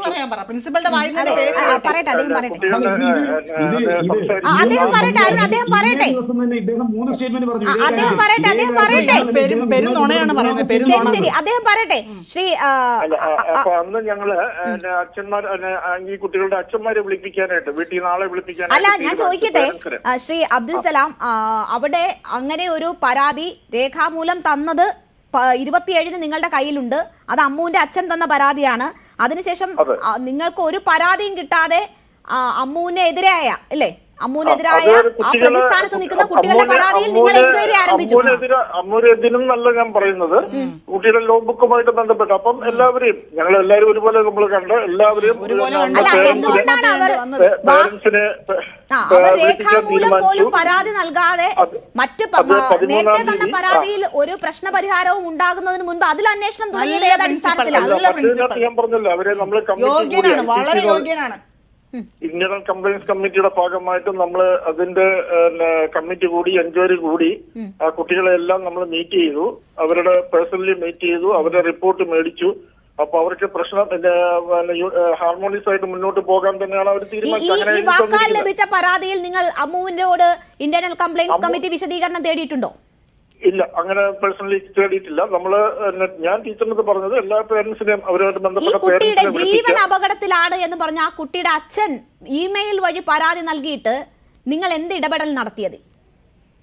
ഞാൻ പറഞ്ഞല്ലോ, ഞങ്ങളത് അന്ന് തന്നെ അത് അഡ്രസ് ചെയ്യുകയുണ്ടായി. ഞാനതാ പറഞ്ഞത് 17-ാം തീയതി ഒക്ടോബർ 27-നും നവംബർ 8-ാം തീയതി നിങ്ങൾക്ക് പരാതി കിട്ടി. രണ്ട് പരാതി. അദ്ദേഹം പറയട്ടെ, ഒരു കുട്ടിയുടെ ജീവൻ അപകടത്തിലാണ് എന്ന് പറഞ്ഞു ഒരു പിതാവ് ഇമെയിൽ വഴി ദൂരെയുള്ള ഒരു പിതാവ് പരാതിപ്പെടണമെങ്കിൽ അതിന്റെ സീരിയസ്നെസ് എത്രയാണ് എന്ന് മനസ്സിലാവാത്ത വ്യക്തി അല്ലല്ലോ താങ്കൾ. തീർച്ചയായും മനസ്സിലാക്കിക്കൊണ്ട് രാഷ്ട്രീയക്കാരുടെ ബന്ധുക്കളെ സംരക്ഷിക്കാൻ നോക്കുന്നതാണ്. എൻക്വയറി കമ്മിറ്റി കോൺസ്റ്റിറ്റ്യൂട്ട് ചെയ്ത് തന്നെ ഞങ്ങളത് അടുത്ത ദിവസം തന്നെ ചെയ്തതിന്റെ കാരണം അത് തന്നെയാണ്. അല്ലാതെ നമ്മൾ ആരെയും പ്രൊട്ടക്ട് ചെയ്യാനോ, നമുക്കൊരു 208 സ്റ്റുഡൻസ് കോളേജിലുണ്ടെങ്കിൽ 208 സ്റ്റുഡൻസും നമ്മുടെ കുട്ടികൾ തന്നെയാണ്. അപ്പൊ ജമ്മു കാശ്മീർ ഉൾപ്പെടെ പഠിക്കുന്ന കുട്ടികളുണ്ട്. ഇവരെല്ലാം നമ്മുടെ സ്വന്തം കുട്ടികളായിട്ട് തന്നെ നമ്മൾ കൺസിഡർ ചെയ്യാറുണ്ട്. വർഷങ്ങളായിട്ട് നമ്മൾ അങ്ങനെ തന്നെ ചെയ്തു. എല്ലാവരെയും ഒരേപോലെ കൺസിഡർ ചെയ്യണം. അവിടെ ഒരു കുട്ടി, അതും പിന്നാക്ക വിഭാഗത്തിലെ കുട്ടി, അതിന് ബുദ്ധിമുട്ട് നേരിട്ടു എന്ന് രേഖാമൂലം എഴുതി തന്നിട്ട് അതിന്റെ ജീവന് ഭീഷണിയുണ്ടെന്ന് അവന്റെ അച്ഛൻ ഇമെയിലായി പരാതി നൽകിയിട്ട് എന്ത് ഇടപെടൽ ഉണ്ടായി? ജീവൻ രക്ഷിക്കാൻ കഴിയില്ല എന്നുള്ളതല്ലേ? അതാ ഞാൻ പറഞ്ഞത്, നമ്മൾ ആ ഇന്റേണൽ കംപ്ലയിൻസ് കമ്മിറ്റി അത് തീരുമാനിച്ച് കുട്ടികളുമായി ഈ കാര്യങ്ങൾ ആ കമ്മിറ്റി ചർച്ച ചെയ്തു. അവർക്ക് തൽക്കാലം പ്രശ്നങ്ങളില്ലെന്നും അവർ ഒരുമിച്ച് പോയിക്കോളാം എന്നുള്ള ഒരു തീരുമാനം പ്രകാരമാണ് നമ്മളത് മുന്നോട്ട് പോയത്. അത് കുറച്ചാളത്തേക്ക് പ്രശ്നമില്ലാതെ ഒരാഴ്ചത്തേക്ക് പ്രശ്നമില്ലാതെ പോയി. ഈ ജീവന ഭീഷണി ഉണ്ട് എന്ന് പറഞ്ഞ് 8-ാം തീയതിയാണ് പരാതി കിട്ടുന്നത്. 8-ാം തീയതി പരാതി കിട്ടുന്നു, ആ കുട്ടിയുടെ മരണം സംഭവിക്കുന്നത്. ഞാൻ പറയുന്നത് നമുക്ക് 27-ാം തീയതി കോളേജിലെ മെയിലിലേക്ക് ഓക്കെ. ശ്രീ അബ്ദുൽ സലാം 8-ാം തീയതി ഈ ജീവന ഭീഷണി ഉണ്ട് എന്ന് പറഞ്ഞ് പരാതി വരുന്നത് വളരെ ഗൗരവത്തിൽ കാണണമല്ലോ. അതിനുശേഷം 15-ാം തീയതിയാണ് ആ കുട്ടിയുടെ മരണം സംഭവിക്കുന്നത്. 27-ാം തീയതി ഒരു കംപ്ലൈന്റ് കിട്ടിയതിനു ശേഷം നമുക്ക് നേരിട്ട് കംപ്ലൈന്റുകളൊന്നും കിട്ടിയിട്ടില്ല. കഴിഞ്ഞ ദിവസം എനിക്ക് തോന്നുന്നു ഒരു നേരത്തെ ഫോർവേഡ് മെസ്സേജ് എന്ന് പറഞ്ഞ് ഒരു മെയിൽ വന്നിട്ടുണ്ടായിരുന്നു. 8-ാം തീയതിയിൽ പരാതി ഇമെയിൽ ആയിട്ട് അയച്ചിട്ടുണ്ട് അവരുടെ അച്ഛൻ. ലോകത്തുള്ള എല്ലാവർക്കും കിട്ടി, പ്രിൻസിപ്പലിന് മാത്രം കിട്ടിയില്ല. കോളേജ് റിസീവ് ചെയ്തിട്ടില്ല. ഞാൻ പറഞ്ഞത് മനസ്സിലായോ? ആ ഇമെയിൽ നിങ്ങളുടെ ശ്രദ്ധയിൽപ്പെടുന്നത് എപ്പോഴാണ്? ഈ കഴിഞ്ഞ ദിവസം ഫോർവേഡ് മെസ്സേജ് എന്ന് പറഞ്ഞ് ഈ കഴിഞ്ഞ ശനിയാഴ്ച ആണ് നമുക്ക് ഫോർവേഡ് മെസ്സേജ് എന്ന് പറഞ്ഞ് റിസീവ് ചെയ്തിരിക്കുന്നത്. കോളേജിലെ ഇമെയിൽ ചെക്ക് ചെയ്യാം. അപ്പൊ നിങ്ങളുടെ ശ്രദ്ധയിൽപ്പെടാതെ പോയതാണോ ആ മെയില്? അല്ല, നമ്മുടെ കോളേജിൽ മെയിലിലേക്ക് വന്ന ഡേറ്റ് ഞാൻ പറയുന്നത്. നമുക്ക് ഒഫീഷ്യൽ ആയിട്ടുള്ള ഡോക്യുമെന്റ് അല്ലേ കോളേജ് മെയിൽ എന്ന് പറയുന്നത്, അത് ചെക്ക് ചെയ്യാവുന്നേ ഉള്ളൂ. ഫോർവേഡ് മെസ്സേജ് എന്ന് പറഞ്ഞ് ആ മെയിൽ റിസീവ് ചെയ്തേക്കുന്നത് കഴിഞ്ഞ ദിവസമാണ്, 2 ദിവസം മുമ്പാണ്. കുട്ടിയുടെ മരണം സംഭവിച്ചതിന് ശേഷം എന്നാണ് താങ്കൾ പറയുന്നത്. അടുത്ത ദിവസമാണ് നമുക്ക് ഫോർവേഡ് മെസ്സേജ് ആയിട്ട് റിസീവ് ചെയ്തേക്കുന്നത്. വെള്ളിയാഴ്ച മരണം സംഭവിക്കുന്നു, ശനിയാഴ്ചയാണ് പരാതി കിട്ടിയതെന്ന് താങ്കൾ പറയുന്നു. ചുരുങ്ങിയ ഒരു 10 മിനിറ്റ് പുള്ളിയുടെ അദ്ദേഹത്തിന്റെ ഫോൺ കട്ടായി എന്ന് തോന്നുന്നു. കട്ടായത് നന്നായി. ഇയാളൊന്നും വാതർന്ന് സംസാരിച്ചിട്ട് ഒരു കാര്യമില്ല. അദ്ദേഹത്തിന്റെ ഫോൺ കട്ടായി. ശ്രീ അരുൺമോഹൻ, ശ്രീ ബിനു, ഈ വിഷയത്തിൽ ഈ മെയിൽ അയച്ചത് 8-ാം തീയതി എന്നാണ് ഞാൻ മനസ്സിലാക്കിയത്. പക്ഷേ 16-ന് മാത്രമേ കിട്ടിയുള്ളൂ എന്ന് പറയുന്നു പ്രിൻസിപ്പൽ. ബന്ധുക്കൾ എന്തെങ്കിലും പറഞ്ഞിരുന്നോ? സഹോദരനോ? ഈ 2 മെയിലും അയച്ചാൽ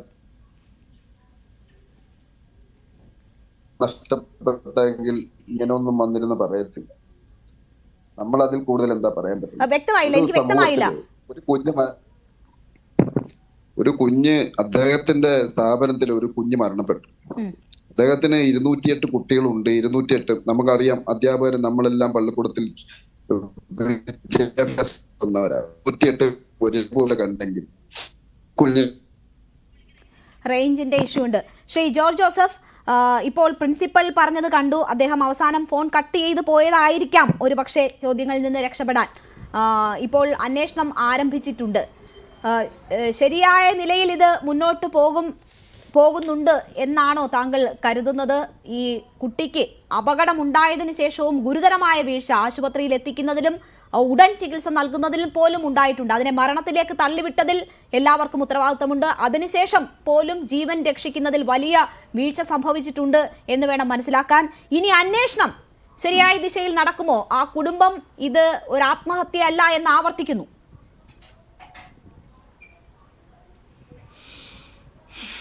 ഇല്ല, എന്തായാലും പ്രിൻസിപ്പളിന് വലിയ വീഴ്ച ഇക്കാര്യത്തിൽ ഉണ്ടായി. ഒരു കോളേജിൽ ഇതുപോലൊരു കംപ്ലൈൻറ്റ് കിട്ടിക്കഴിഞ്ഞാൽ ആ 3 കുട്ടികളെ എന്തുകൊണ്ട് മാറ്റി നിർത്തിയില്ല എന്ന് ഞാൻ ചോദിക്കുന്നത്. കാരണം അവരതിന് ശേഷം ഈ കുട്ടിയെ പീഡിപ്പിച്ചുകൊണ്ടിരിക്കുകയല്ലേ.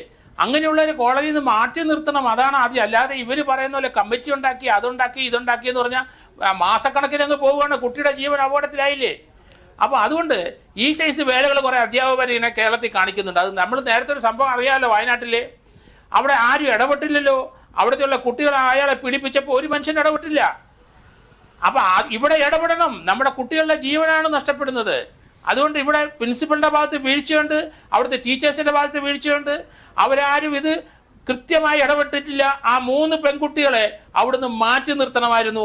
അന്നേരം മാറ്റി നിർത്തുന്ന ഈ പ്രശ്നം ഉണ്ടാകില്ലായിരുന്നു. കാരണം നടപടി വരുമെന്ന് അവർക്ക് തോന്നണം.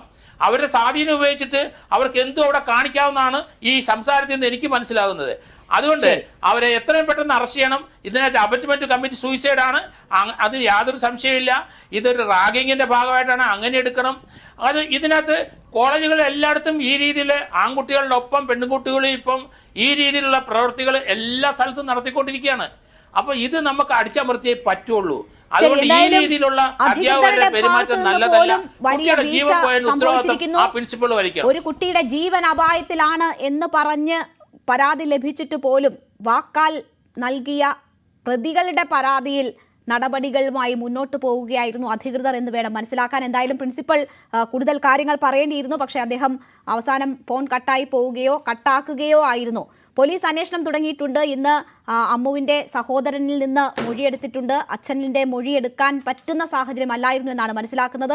സർവകലാശാല ഈ വിഷയം അന്വേഷിക്കണമെന്ന് ആരോഗ്യമന്ത്രി നിർദ്ദേശം നൽകിയിട്ടുണ്ട്.